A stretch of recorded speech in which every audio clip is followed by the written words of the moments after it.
کہ امام کی حاجت کیا ہے اس شخص سے. تو وہ اس اعرابی نے کہا کہ میں ہرگز مخالفت نہیں کروں گا. تو آپ نے اپنے ہاتھ سے ایک کاغذ لکھا اور اس میں اعتراف کیا کہ حضرت کے ذمہ یہ قرض ہے. یعنی آپ نے ایک پیپر پہ، ایک کاغذ پہ یہ لکھا کہ شخص نے جو قرضہ بتا رہا تھا کہ 10,000 درہم ہے اس کے اوپر بوجھ، تو امام علیہ السلام نے لکھا کہ میں مقروض ہوں اس شخص کا 30,000 درہم کا، اور وہ جو ہے میرے ذمہ ہے، اور اس اعرابی کو یہ مال دیں.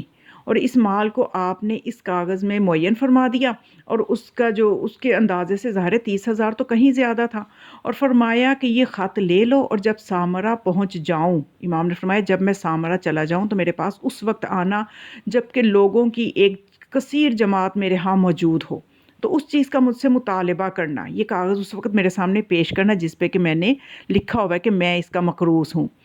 تو اور اس میں سختی اور درستی کرنا، یعنی مطلب یہ کہ امام نے فرمایا کہ اگر میں کچھ یعنی بہانہ کروں یا کچھ بھی کہوں تو تم ذرا سختی سے پھر بولنا آگے سے. اب اس لیے امام نے پہلے اس سے کہہ دیا تھا کہ میں تیرے سے ایک حاجت رکھتا ہوں، اس کے خلاف نہ کرنا، اس سے پہلے وعدہ لے لیا. اب وہ شخص ایسا کرنے پہ مجبور ہو گیا تھا. جب اس نے یہ باتیں سنی تو اس نے کہا خدا کی قسم اس کے میں اس طرح، اس نے جب یہ باتیں سنی تو وہ کہنے لگا میں ایسا نہیں کر سکوں گا. لیکن امام نے فرمایا تجھے خدا کی قسم اس کے خلاف نہ کرنا. اور وہ عرب کہنے لگا کہ ایسا ہی ٹھیک ہے، آپ کا جو حکم میں ایسے ہی کروں گا. اور اس نے وہ خط لے لیا، اور جب آپ سامرا پہنچ گئے تو آپ کی خدمت میں آیا، اور آپ کے ارد گرد خلیفہ جو تھا اس وقت کا متوکل، اس کے قریبیوں میں سے بھی بہت سے لوگ وہاں پہ حاضر تھے، آپ کو ملنے آئے. تو وہ شخص بھی اس دوران آ گیا اور وہ خط لا کے امام کے سامنے رکھا. تو مطالبہ کیا اپنی رقم کا، جس کی اور جو امام علیہ السلام نے اس پہ لکھا ہوا تھا کہ میں اس کا مقروض ہوں. تو حضرت نے نرمی سے فرمایا، گفتگو کی، معذرت چاہی، وعدہ کیا کہ میں اس کو پورا کر دوں گا اور تجھے خوش کروں گا. تو اس نے جو ہے اس بات کو نہ مانا اور دوبارہ سختی سے اپنی بات کو دہرایا. تو یہ خبر متوکل تک پہنچ گئی. تو اس نے 30,000 درہم حضرت کی طرف روانہ کیے، اور وہ رقم آپ نے اپنے پاس رکھی. جب وہ شخص آیا تو فرمایا کہ یہ مال لے لو، یہ سارے کا سارا لے لو، اور اپنا قرض بھی ادا کرو اور باقی اپنے اہل و عیال پہ خرچ کرو. یہ کس وجہ؟ اس محبت کی وجہ سے جس کا اس نے شروع میں کہا تھا کہ میں آپ کے جد کی ولایت کا اقرار کرنے والوں میں سے ہوں. تو ویسے بھی ان کے در پہ تو کوئی بھی آ جائے تو خالی نہیں جاتا، اور یہ تو پھر وہ تھا نا کہ جو ان کا اپنا تھا، کہ جو آیا ہی امام کی طرف تھا، جسے امام کے علاوہ کوئی نظر ہی نہیں آیا کہ جو اس کی مشکل کشائی کر سکے. تو پھر وہ تھا، وہ بہت خوش ہوا وہ اعرابی کہ اس سے اپنے مقصد سے کہیں زیادہ مل گیا تھا. تو پھر اس نے وہ سارے کا سارا مال لے لیا اور یہ کہتا ہوا گیا اللہ یعلم حیث یجعل رسالتہ، خدا بہتر جانتا ہے کہ وہ اپنی رسالت کو کہاں قرار دے. تو یہ مال جو تھا یعنی متوکل جو تھا اصل میں وہ غاصب تھا. بیت المال تو ہے ہی غریبوں کے لیے، تو متوکل نے جو پیسے بھیجے اب اس میں سے کچھ بھی امام نے اپنے لیے نہیں رکھا، سارے کا سارا اس کو دے دیا. یعنی امام بتانا ہمیں یہ چاہتے ہیں، پیغام یہ دینا چاہتے ہیں کہ ہو سکے تو کسی کو بھی اپنے در سے خالی نہ لوٹاؤ. اگر آپ خود اپنی جیب سے نہیں دے سکتے تو اس کو دلوانے کے لیے وسیلہ بن جاؤ، اس کی مشکل کا کسی کے آگے بیان کر دو، کسی ایسے کے آگے کہ جو صاحب حیثیت ہے. تو آپ کے صرف چند کلمے بیان کر دینے سے وہ صاحب حیثیت اگر اس غریب کی مدد کے لیے کچھ دے دے گا تو اس میں جو اندر رابطہ جو شخص بنا ہے وہ اس کے لیے بھی اللہ بہت سے مقامات اور درجے رکھتا ہے، اس کو بھی بہت سا اللہ کے ہاں مقام بلند ملتا ہے. تو یہ صاحب جو ہیں یہ کتاب جہاں سے میں نے یہ روایت بیان کی ہے، شیخ عباس قمی، وہ یہ کہتے ہیں کہ امام علیہ السلام کا جو یہ انداز ہے اس طرح سے مدد کرنے کا، یہ بالکل شبیہ ہے ایک واقعہ کی جو کہ حضرت خضر کا واقعہ ہے. حضرت خضر کے واقعہ کو اس طرح سے نقل کیا ہے کہ ایک دفعہ رسول اکرم صلی اللہ علیہ وآلہ وسلم نے اپنے اصحاب سے کہا کیا میں تمہیں حضرت خضر کی خبر نہ بتاؤں؟ وہ کہنے لگے ہاں اے اللہ کے رسول. تو پھر آپ نے فرمایا کہ ایک دفعہ بنی اسرائیل کے ایک بازار میں جناب خضر جا رہے تھے کہ اچانک ایک مسکین کی نگاہ ان پہ پڑی اور وہ کہنے لگا مجھے صدقہ دیجئے، خدا آپ کو برکت دے. خضر نے کہا کہ میں خدا پر ایمان لایا ہوں، جو کچھ خدا نے مقدر کی ہے وہ ہوگا، لیکن میرے پاس کچھ نہیں ہے جو میں اس وقت تمہیں دے سکوں. تو وہ مسکین کہنے لگا تجھے وجہ خدا کا واسطہ دیتا ہوں. وجہ اللہ کا واسطہ جب اس نے دیا، اب وہاں پہ اس نے واسطہ دیا تھا ولایت کا، یہاں پہ واسطہ دے رہا ہے وہ مسکین وجہ اللہ کا. یعنی یہ وہ ہستیاں ہیں کہ جن کے واسطے ان کی پیدائش سے دنیا میں آنے سے پہلے ہی دیے جاتے تھے. تو اس نے کہا کہ میں وجہ خدا کا واس دیتا ہوں کہ مجھے صدقہ کیجیے، کیونکہ میں خیر کے آثار آپ کے رخسار پہ دیکھ رہا ہوں، آپ کے چہرے پہ دیکھ رہا ہوں، اور میں آپ سے خیر کی امید رکھتا ہوں۔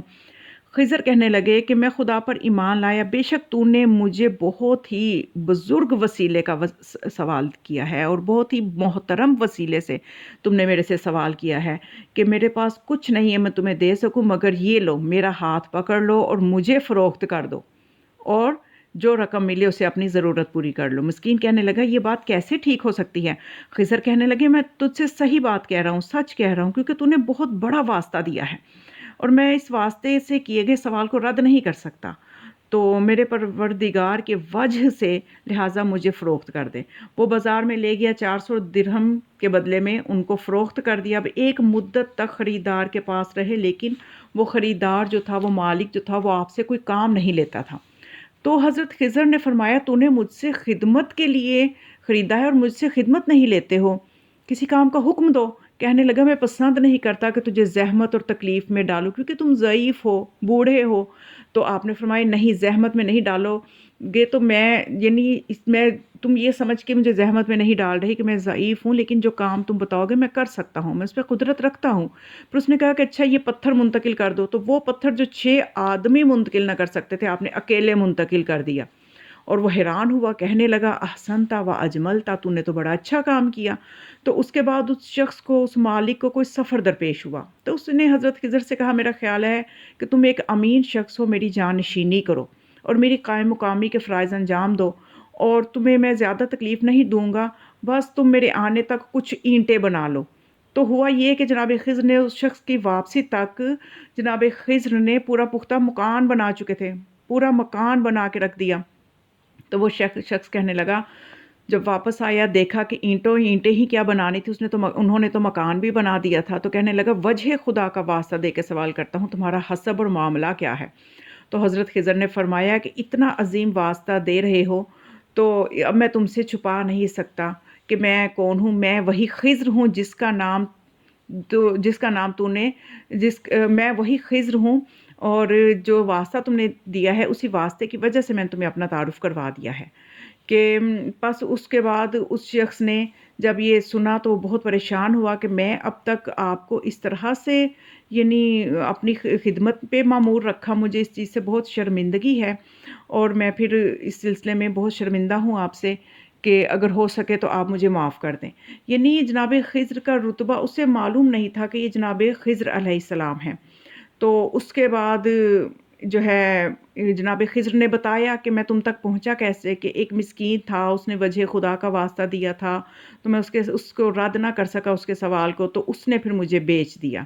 میں نے ہی اسے کہا تھا کہ مجھے بیچ دو، اس لیے کہ قیامت کے دن اگر کوئی شخص جو ہے کوئی حاجت پیش کرے کسی کے آگے اور وہ قدرت رکھتا ہو اور پھر بھی اس کی حاجت کو پورا نہ کرے، تو اس کے لیے بہت سخت سزا ہے کہ اس کا چہرے پر چمڑا، گوشت اور خون نہیں ہوگا سوائے ہلتی ہوئی ہڈیوں کے، اور وہ شخص حرکت نہیں کر سکے گا۔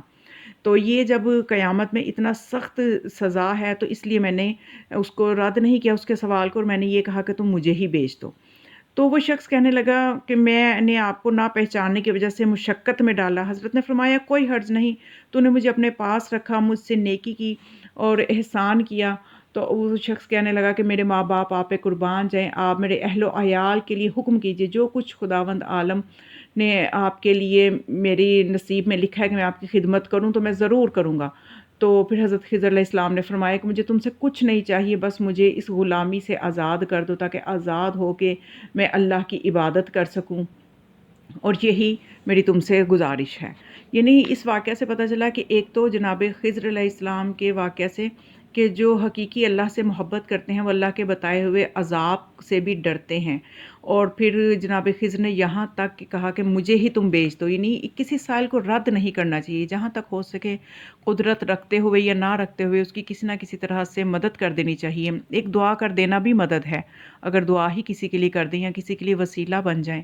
تو اسی طرح سے امام نقی علیہ السلام کے واقعہ سے اور جناب خضر کا واقعہ آپس میں مطابقت رکھتا ہے، کہ جس سے پتہ چلتا ہے کہ کسی بھی طرح سے ہم چاہیں تو مدد کر سکتے ہیں۔